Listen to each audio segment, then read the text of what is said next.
Hi, I'm Dr. Tony Evans, your host for Heroes in the Bible. If you've enjoyed this podcast so far, please share it with your family and friends and help us spread God's word. Welcome to the epic adventure of David, a story of honor, battle, jealousy, darkness, friendship, love, scandal, and murder. While most people know of David the myth, few know about David the man. This is our final episode. It has been a joy to go on this journey with you. David's story is rich with deep truths about the faithfulness of God, the fragility of man, and the heart of a true hero. This episode is the final seal on the scroll of David's life, conveying his last words and wishes for the kingdom he gave his life to protect. In this episode, David chooses his heir to the throne, and we're given hope that he will be a good steward of God's people. As the flickering flame of David's life fades, we are left with one resounding theme that prevails throughout Scripture. David is not the greatest hero of the Bible. However, as we listen to his final poetic musings and contemplate his legacy, we can't help but smile and concede that while he may not be the Bible's greatest hero, he certainly came the closest. David's heir will have a lot to live up to, and we are certain that he will have faith at times and fall at times like his father. Isn't that one of the greater themes of our story so far? Faithfulness requires that we fail. God has called you and I to a grand adventure, and it would be silly to think that we can take risks without stumbling every once in a while. David stumbled, and God propped him back up. David's story reminds us that we can be brave, but when we aren't, God will be brave for us.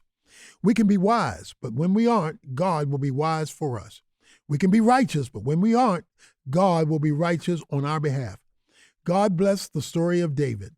Let's finish up this glorious series with episode 30, The Death of a Hero.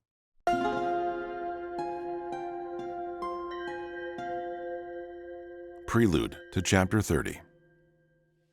Samuel picked up his staff and wandered past the stables and up the grassy hill. The wildflowers were in full bloom, arraying the grassy hills in splendor. Soft music could be heard from a distance. Samuel smiled as he looked at the flowers swaying back and forth in the breeze. It was as if they were dancing to the music. Samuel made his way up the hill. Sheep were grazing lazily in the mild sun. The music seemed to soothe them. Samuel looked around for the source of the melodies. Underneath the cypress tree in the shade was the shepherd boy Jesse spoke of. He leaned his back against the trunk of the tree, strumming his harp to the same tempo of the wind. Samuel approached the tree, trying not to interrupt the boy's playing. He sat on a stone only a few yards away from where the boy lounged. The old prophet leaned back and observed him. He could not have been any older than 16. His long hair was lighter than his brother's. He was not as looming as his oldest brother Eliab. However, he was very handsome and ruddy in appearance. Samuel was content to be silent for a while and listen to the music. The song was a balm to his weary and downcast soul. The boy's music was emotional and somber, yet filled with an unwavering joy. Clearly, it was a song written from the heart. As the song gently came to a close, Samuel leaned over as he sat and cleared his throat. The boy jumped back and grabbed his staff. "Who are you?" the young shepherd said quickly. Samuel laughed and waved his hands. I'm sorry if I startled you, my son. Please do not be alarmed. I come in peace. The boy lowered his staff and looked at the man up and down.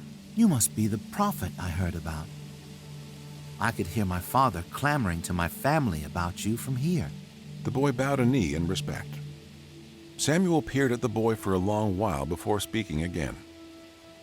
Tell me, why were you not in attendance at the feast? He asked. The boy shrugged. "I'm only a shepherd," He replied. "I suppose my place is among my sheep." In that moment, Samuel felt a surge of God's joy well up from within him, as if the voice of God was striking like lightning in his mind. He could hear the Lord say, "Arise, anoint him, for this is the one I have chosen." Samuel stood in front of the boy. Surely you are not only a shepherd. What is your name? "David." He replied. Kneel before the Lord, David, for the Lord desires to bless you. Samuel took his horn of oil and anointed David's head, and the Spirit of God rushed upon the shepherd boy like a mighty tempest. A surge of courageous fire burned within David's belly. Although David hadn't the slightest clue why Samuel had anointed him, he knew that from that day forward, the Lord had destined him for great things. Chapter 30. Death of a Hero. Every moment was like being lost in the dead of winter. His bones rattled and his limbs felt numb. Every movement of his body was an insurmountable task. The giant slayer, the warrior king, laid awake in his bed, unable to care for himself. His broad shoulders that once held up the armies of Israel were now sunk into a pillow, never to bear any weight again. He moaned as he rolled onto his side. Slowly, he lifted himself up and stepped off his bed. He could not feel the cedar floor beneath him. The man who once ran across the wilderness to save his family could now barely make it from his bed to his fireplace. He struggled to get to his seat by the fire and groaned as he sat down. He held out his hands to warm them, but it was no use. He was perpetually cold and shivered like he was caught up in a snowstorm. He stared into the fading fire. It had been burning for a while, but the coals broke off from one another, causing the flame to dissipate. David took an iron rod and moved them closer together. The small flame was stoked, and the fire began to regain its height. David smiled and set down the rod beside his chair. He drew a deep breath and coughed. He continued to shiver beside the fire, contemplating the state of his kingdom. The major enemies of the Lord had been vanquished, and Israel had established itself as the elder brother of the region. Although there were more enemies on the horizon, Israel's immediate safety was secure. The shivering king smiled, content that his final years as king successfully brought a decade of peace. The door knocked. Come in. David said in a raspy old voice. A young woman walked in. She had dark skin that was tanned from the sun, and her hair was pulled back behind her head covering. She had a radiant smile, and hidden behind her eyes was poetic wisdom. A younger David would have been intoxicated by her. However, in his old age, David's desires for pleasure had faded. She was his nurse, and tended to him day and night. She also slept with him in his bed to keep him warm, but the two did not know each other intimately. She was like a daughter to him, and he trusted her with his health and well-being. Hello, Abishag. David whispered, wrapping himself in his robes. You are out of bed again. Abishag said sternly. Her voice was gentle and soft. She could curse him, and it would still sound like a sweet blessing. David smiled and gestured for her to sit beside him. The king sighed and continued to look at the fire. I fear that my final days are drawing near, he said. As I lay in my bed, sometimes I wish I had died years ago in the glory of battle. Passing at an old age in your bed is its own glory. Abishag said. You have lived long and fought many battles. You have earned a moment of peace. David chuckled and began to cough again. I have earned nothing, my dear. It is the Lord who has given me everything. Abishag smiled and escorted David back to his bed. She dressed him in another layer of robes and tucked him under the blankets. She went to the fire and placed another log in. The flame consumed it quickly, and the room was filled with more warmth. However, the king continued to shiver. His bones were brittle and losing life. Abishag crawled into bed with him and kept her body close. The king sighed a breath of relief and fell asleep. 50 horsemen rode up the hills with brilliantly adorned armor. The sound of galloping thoroughbreds echoed across the plains, leading up to Joab's estate. Behind them was Prince Adonijah, David's eldest son, after the death of Absalom. He was mounted on a black horse and adorned with golden scaled armor. His breastplate was laced with jewels, and his belt shimmered with gemstones. Adonijah was the most handsome man in all Israel. His long curls gracefully blew in the wind, and his broad shoulders and chest accentuated his decadent armor. Joab was standing in front of his home, leaning on his cane for balance. Adonijah dismounted his horse and held out his arms to embrace Joab. Israel's greatest commander, Joab. How are you, old friend? Joab bowed his head, and the two of them hugged. Dear Prince Adonijah, I see you have come with a king-like entourage. He said, gesturing to the 50 men behind him. Adonijah looked back and shrugged. Well, if I am to be king soon, it is best for me to begin preparing myself. These men are the finest young warriors in Israel. I have recruited them to be my personal guard. Impressive. Joab exclaimed. Come in, we have much to discuss. The two men walked into Joab's home. Abiathar, the priest, was already inside waiting. The three of them sat down to discuss the future of Israel and the succession of the king. I will be king. Adonijah said plainly. The king is in his final weeks. I have seen it myself. He is near death, and it is time for us to begin planning. Abiathar nodded and said, Has David given you his blessing to succeed him? Adonijah shook his head. I am the oldest and the greatest warrior of my father's sons. Although my father has not said so explicitly, I have begun my preparations. With you two behind me, I am sure the nation will accept me as their king. What of Solomon? Abiathar said. Did not your father request he succeed him on the throne? Joab scoffed and said, Solomon does not have a steady enough hand to be king. He wastes his time in scrolls, studying ancient languages and philosophies. He reads more than he fights, and he enjoys rhetoric more than action. Adonijah is the clear choice. He is a warrior and the firstborn. I will support him as king, even if David does not see it. Joab and Abiathar spoke from a place of bitterness. Since the victory over the Philistines, Benaiah and Nathan the prophet had become David's closer allies and confidants. They felt cast aside and angry with David, so they conspired with his son. What Joab says is true. Adonijah agreed. Israel does not need a philosopher. It needs a king.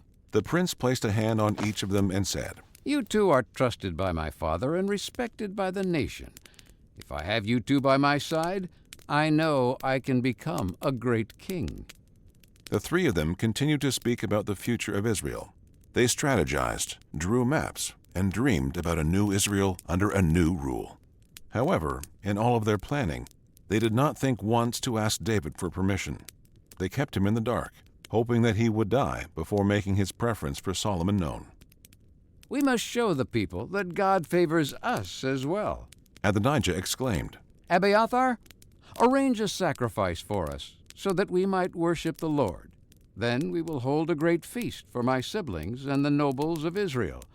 I desire for them to recognize me as king. Abiathar stood and bowed. It was a brilliant idea. So they met on a hill called Serpent Stone. The sons of David, the royal officials of Judah, and the rich nobles of Israel were all in attendance. Adonijah sacrificed sheep, oxen, and fattened cattle before the Lord. They burned the fat of the animals as an offering and cooked the meat for themselves to feast. They gathered in celebration of Adonijah. They raised their cups to his future reign as king of Israel. However, David was not in attendance, nor did he know of their gathering. All of David's sons were there except for Solomon, and all of David's officials except for Benaiah and Nathan. News of Adonijah's bid for the throne reached the ears of Nathan the prophet. He leaned on his cane and sighed deeply. This is not good, he whispered. The old prophet put on his cloak and made his way to the home of Bathsheba, David's wife. Even in her advancing years, Bathsheba was a vision to behold. Since the tragedy of Uriah and the birth of her son Solomon, she had regained a sense of self-assurance and strength. David trusted her more than his other wives, and she was an influential voice in the decisions of the nation. Nathan entered her home, bowing his head in honor. Your Grace, I have come with urgent news, he said solemnly. Dear Nathan, please sit and speak. Bathsheba gestured for Nathan to sit. The prophet groaned as he sat and sighed. He was a weary man. After years of advising David, he had thought his work had come to an end. Yet here he was, once again, entangled in the drama of David's life. Have you heard that Adonijah is establishing himself as king? Bathsheba's brow furrowed. Her jaw clenched as she spoke. Was this David's doing? She asked. No, the king does not seem to be aware this is happening. You and I were both in attendance when David promised the throne to Solomon. However, it seems that Adonijah has garnered the favor of Joab and Abiathar the priest. If this is true, it is only a matter of time before he comes for you and Solomon to take you out. The prophet leaned over and said, You must go to the king and confirm that Solomon is indeed his choice. Bathsheba nodded. Her hands trembled in fear.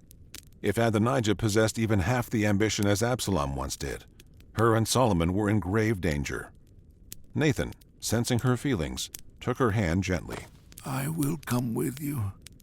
When you have spoken to the king, I will enter as well and confirm your position. Fear not, dear Bathsheba. The Lord will take care of you and your son. Solomon leaned against the stone wall, perusing scrolls written by the thinkers of old. He was entranced by the hidden knowledge captured in words. Beside him were the scrolls of Moses. He had been reading all morning, losing track of time. As he was lost in thought, he heard a small thump in the other room. Solomon looked up and saw Abishag, the Shulamite woman, passing through with a cup of broth for the king. She was as radiant as ever, and captured Solomon's complete attention. Abishag, Solomon said gently. The servant of the king smiled when she saw Solomon. He was taller than his brothers, with a leaner face and shorter beard. Although Solomon did not possess the same good looks as his brother Adonijah, he had kind and wise eyes that made Abishag curious. She blushed when she saw him and greeted him with a small bow. Hello, Solomon. The two lingered in the same room for a moment, enjoying a brief moment together. They both broke the silence with laughter, and Abishag bowed again, saying, I must return to your father. It was nice seeing you. Solomon waved goodbye and watched her leave the room. He leaned his head against the stone wall and smiled. behold, you are beautiful, my love. Behold, you are beautiful. Your eyes are doves. He whispered. Solomon put down the scrolls and picked up a pen and parchment, writing poems about the love welling up within him. Abishag walked up the stairs leading into David's bedroom. She opened the door quietly, not wanting to wake the king. However, he was already up, gazing longingly out the window. The king turned to her and smiled, then graciously took the cup of broth in his hands. Before he could take a moment to sip, the door opened again. This time it was Bathsheba. David smiled and gestured for her to come forward. My bride, He said softly. how can I serve you today? Bathsheba was distraught and unsure how to begin. She bowed at the side of his bed and kissed his hand. It was difficult for her to see the king in such a frail state. She remembered how strong his arms used to be. They were the arms of a warrior, and she melted in his presence. However, his age had stolen his strength, and Bathsheba dealt with him gently. I have come to ask about your will, my lord. She said, You swore to me before God that Solomon would reign after you and sit on your throne. Now I hear word that Adonijah has made himself king. What do you mean? David asked. I did not know any of this. The king stirred in his bed and tried to prop himself up, but failed. Bathsheba wiped tears from her eyes and said, He has gone up to sacrifice to the Lord. Your sons have gone with him, as have Joab and Abiathar. My lord, King David, the eyes of Israel are on you. Tell them who shall sit on the throne after you. If you do not act soon, and you die without declaring an heir, you doom Solomon and I. As Bathsheba said these things, Nathan entered the room. He bowed to the king and said, My lord, did I miss the message you sent about Adonijah being king? The last time we spoke, Solomon was to be your heir. Now Adonijah has made a spectacle and hosted a feast in honor of his... David rose his hand and interrupted Nathan. He looked at Bathsheba and said, My bones may be brittle, but my word remains firm.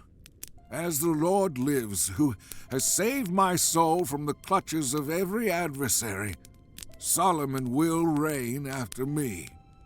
He shall rule in my place and be the steward over God's people. And when my body rests deep in the ground, your son will ascend to the throne. Bathsheba looked at the king with tender admiration. His eyes were resolute and filled with strength. In that moment, she caught a glimpse of his noble and heroic heart. She took his hand in hers and bowed beside him. May you live forever, She said admiringly. Through our son, I shall. David replied, gently placing a hand on her cheek. He looked to his servant who was standing at the door and said, Call Zadok the priest and Benaiah my captain. The servant did not delay. The two men were brought before the king. David rose from his bed with the help of Abishag. He stood up straight and looked them in the eye, saying, Gather my entire household and the remaining mighty men. Take my horse and have Solomon sit on top of it. Ride him throughout the city and sound the trumpets. With loud voices have all the servants shout, Long live King Solomon! David leaned against the side of his bed and held his ribs. He composed himself again and said, Zadok, anoint Solomon as king, just as I was anointed by Samuel. After you have anointed him, place him on my throne. For I hereby relinquish the title of king and give it to my son, Solomon. He shall reign over Israel and Judah. Benaiah beamed with pride and saluted the king. Amen. He declared, May the Lord agree with your words. As he has been faithful to you, may he be even more with King Solomon. Benaiah approached David and knelt at his feet. Thank you for your faithfulness as a king, a brother, and a friend. He stood up and kissed David on the cheek. The two embraced as brothers, and Benaiah went to retrieve the next king of Israel. It was early in the morning, and Solomon was overlooking the hill country of Jerusalem from the balcony of his home. He was a young man, just barely 20 years old, yet within him was an old and contemplative soul. He would often stare out at the horizon and think about the meaning of life. His thoughts on existence, suffering, joy, and prosperity were continually on his mind. He brought his ideas to the Lord and weighed them against his law. He thirsted for knowledge as some would thirst for glory and power, and he knew that God alone was the source of all truth. As the sun peeked over the valley and the birds began their morning song, Solomon enjoyed this silent and meditative practice of prayer. The young prince closed his eyes and breathed in the crisp morning air, then descended down the stairs into the garden. As he walked the pathway leading to the city, he was stopped by Benaiah and Zadok the priest. Solomon smiled and waved. Hello, my friends. How might I be of service to you? The two of them said nothing. Instead, they approached Solomon with looks of reverence and bowed at his feet. Entering the gates of Solomon's home were all the servants of King David. The mighty men, the Cherethites and Pelethites, all gathered and bowed at his feet. Benaiah lifted his head and declared, Long live King Solomon! Solomon looked out at the sea of faces, all of them joining in one voice, singing, Long live King Solomon! Long live King Solomon! Long live King Solomon! The choir masters of the congregation were in attendance, and music was lifted into the heavens. They mounted Solomon onto David's horse and rode him through the city. The earth shook from the thousands of voices declaring his name. The sun made its way over the valley and was now emerging over the walls of Jerusalem. Its rays shone directly onto Solomon, signaling a new era in Israel. Meanwhile, at the Serpent Stone, Adonijah lay on his back, asleep with his belly full of food. The party lasted for days, and the rich young men of Israel had their bellies filled with wine. Each person in attendance was fast asleep, recovering from several nights of drunken festivities. However, all of them awoke to the same noise. Trumpets and cheers cracked the skies like thunder, and Adonijah startled awake. He stood up and rubbed his eyes. He walked out of his tent and looked out. What has caused such an uproar in the city? He asked. Joab was already awake and looking down at the city as well. He wondered the same thing. Jonathan, the son of Abiathar, ran up the mountain to greet them. Jonathan! Adonijah yelled. Have you come from the city? I have, my lord. He replied solemnly. What news do you have? Why are people cheering?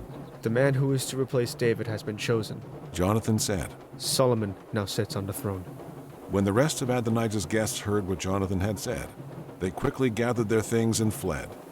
They trembled in fear of being caught in a conspiracy against the king. Adonijah's heart began to beat quickly. He realized now that he had made a grave mistake assuming his place as heir to the throne. He will surely kill me, he whispered. I must speak with him and beg for mercy. He grabbed Jonathan by the robe frantically and said, Go and tell the king I need to speak with him. Tell him to not put me to death. King Solomon stood alone in the throne room. Tapestries telling stories of David's life laced the walls. In the middle of the room was an iron pit. In it, a fire burned. Solomon stood over it, allowing himself to be entranced by the flames. He held the crown in his hand. The flickering light from the flames bounced off the golden crown. He ran his fingers over the engravings, admiring the fine detail and handiwork. The crown seemed heavy in his hands.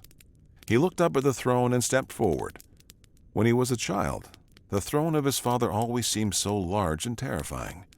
Now, it seemed larger than ever. He took another hesitant step toward the throne and paused again. Am I worthy of this? He whispered. A voice from behind broke the silence. My king. Solomon turned around. It was Benaiah.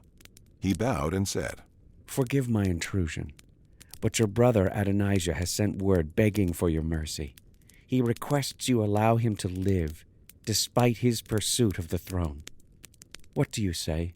This was Solomon's first decision as king. He looked down at his father's crown, then back up at his father's throne. David would show mercy. He thought to himself. Solomon placed the crown on his head. If he shows himself a worthy man, not one hair on his head shall be touched. However, if wickedness is found in him, he shall be punished. Benaiah bowed and began to leave. However, he stopped, then turned around to Solomon. I actually had another message for you, King Solomon. Benaiah said. David requires your presence in his chambers. Solomon nodded. Thank you, Benaiah. I shall go at once. The young king slowly creaked open the chamber doors. A rush of warm air blew against his face as he entered. The room was dry and smelled of spikenard and cedar. The fire continued to burn in the fireplace, painting the room with flickering light. His father lay in the bed, with Abishag standing beside him. She gave Solomon a gentle smile and waved. She kissed David's cheek and left his side, touching Solomon's arm before leaving. Now it was only he and David in the room. The glorious King David and his heir, King Solomon. He stood beside his father and reached out to hold his hand. David looked up and smiled. His breathing was labored, and his eyes were weary. I am about to go the way of all the earth, David whispered. Solomon felt tears about to break, but he held them back to listen to his father speak his final words. Be strong, my son, David said, squeezing his hand. Show yourself a man and keep the charge of the Lord your God. Walk in his ways and keep his commandments.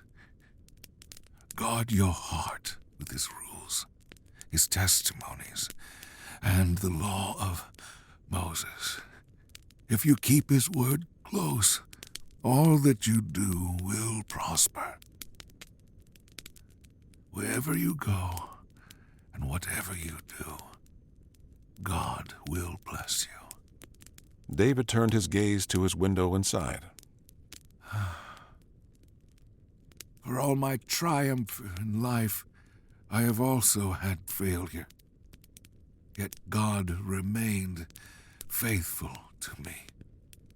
He promised me that if my sons paid close attention to his ways and walked before him in faithfulness with all their hearts and souls, they would lack nothing. He beckoned for Solomon to lean down next to him. Solomon knelt down beside his father. He laid a hand on his son and said a prayer. Then he kissed him on the forehead. "Keep the coal in the flame," he said with a smile. David then pulled out a scroll and placed it in Solomon's hand. He patted him on the hand and let go. "I am tired," he said. "I think I shall rest now." David closed his eyes and fell asleep. Solomon leaned over and kissed his father on the forehead, stroking his hair as he watched him fall deeper and deeper into sleep. He knew in his heart that David would not wake. Solomon walked down the stairs with the scroll in his hand.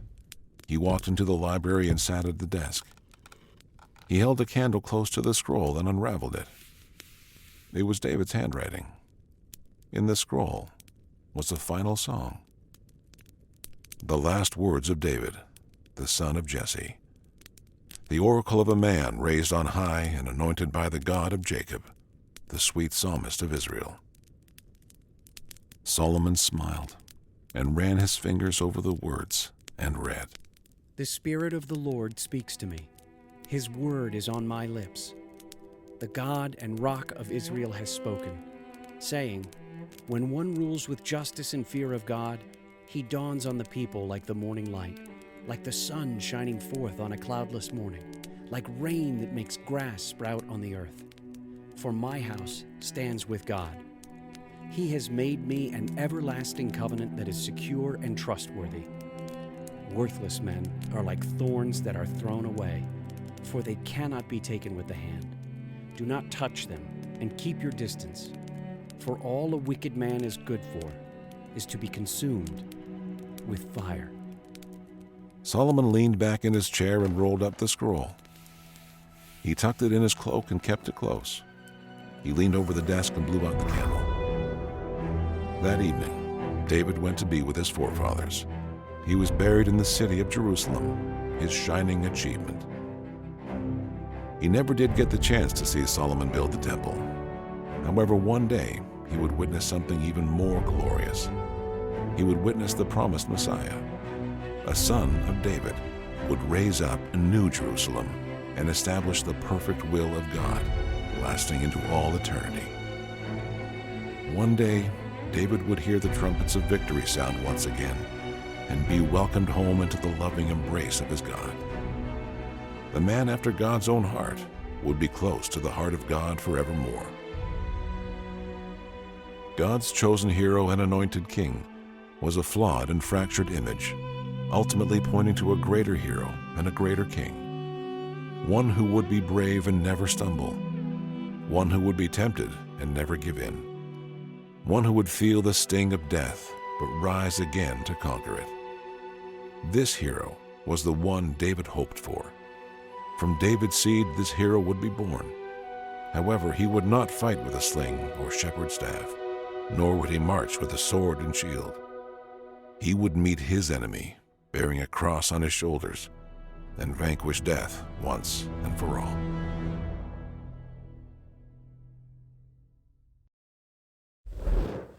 There you have it, the beautiful end to David's grand adventure. The prelude took us back to the beginning when Samuel walked up the hill to the sound of music. What a glorious life David lived after that moment. After he was anointed as king, opportunities presented themselves at every corner. Opportunities to deliver God's people, seek his character, and obey his commands. Although David was not always perfect, he was always pure. Even in his greatest failures, he returned to the heart of God like a deer returns to a stream of water. Another psalmist would go on to sing, "As a deer pants for flowing streams, so pants my soul for you, O God. My soul thirsts for God, for the living God." David, from beginning to end, thirsted after the heart of God. And after his story is complete, we are invited to do the same. I hope this series inspired you to seek God just like David did, honestly, with a pure heart and a courageous spirit. This episode brought back the flame. Its light was slowly fading away, but David meticulously cared for it. Even though there was a brief time in his life when he ignored the coals, at the very end he kept them burning. Solomon stood by the fire as well. He was curiously staring at it, but we didn't get to see what he did with it. This is a purposeful cliffhanger, for we don't know yet what type of king Solomon will be. If you want to see if he keeps the fire burning, then you can read for yourself. His story, along with hundreds of others, are available to you. Isn't that beautiful? The story of God's heroes and chosen people are available to you and I. We can learn from their victories and defeats, and we can discover the heart of God. The Word of God is available to us. Within it lie the rich truths of what it means to be human, wrestle with our God, and prevail over sin, shame, and lies.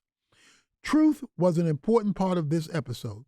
For the bulk of the story, we are led to believe that Adonijah's lies were going to prevail. But truth won in the end, and Solomon became king. Adonijah's character was supposed to tease us. He bore more resemblance to Saul than David, and we were led to believe we might have another gory mess on our hands. But that is no way to end David's story. The crowning of Solomon was a perfect final act for David, who needed to be reassured that God's flock would be taken care of. He is a shepherd after all, and he would not be able to depart unless he knew the sheep were okay. Before we depart, I want to revisit an old theme, mercy. At the end of the episode, Solomon shows Adonijah mercy, because that is what his father would have done. David was criticized by people close to him that he always showed too much mercy. He showed too much mercy to Saul, Abner, Michal, Joab, and Absalom. But those critics don't understand David as well as they think they do. David showed mercy because he was a shepherd. He knew that sheep tended to stray away from the pasture. When one sheep leaves the flock, most people would assume it's fine to let the sheep leave. Better to let it die in the wilderness than to risk your own life. But that is not how David saw the world. He was a good shepherd and always left the flock to pursue his lost sheep. David believed that nobody was too far gone or beyond saving. He always believed that the heart of God could prevail in the most wicked hearts. He always showed mercy because a good shepherd never abandons a sheep to the wilderness. He goes after them. God is a good shepherd. He went after us when we strayed from him. He pursued David when he strayed from him as well. You see, David is not just a picture of Jesus, he is a picture of us. David failed, misstepped, and got lost, but God always brought him back. When we fail, misstep, and lose our way, we have a good shepherd who will endure the wilderness and wolves to find us again. You have a God who fights for you, believes in you, and will never let you go. The final words of David are another song. This beautiful hymn perfectly summarizes the heart of our hero. He called God the Rock of Israel and gave his final advice to anyone who desires to rule. His words were for Solomon, but also for us, so let's soak them in together. The Spirit of the Lord speaks to me. His word is on my lips. The God and Rock of Israel has spoken, saying, when one rules with justice and fear of God, he dawns on the people like the morning light, like the sun shining forth on a cloudless morning, like rain that makes grass sprout on the earth. For my house stands with God. He has made with me an everlasting covenant that is secure and trustworthy. Worthless men are like thorns that are thrown away, for they cannot be taken with the hand. Do not touch them and keep your distance, for all a wicked man is good for is to be consumed with fire. I wanted to thank you again for embarking on this journey with me.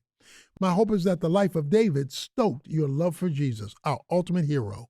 But I also hope that David's life inspired you to be brave, courageous, and merciful. I hope that you drew inspiration from his life and found hope that we can all be heroes in our own way. If you ever find yourself in need of valor, I pray these stories stir you to seek God.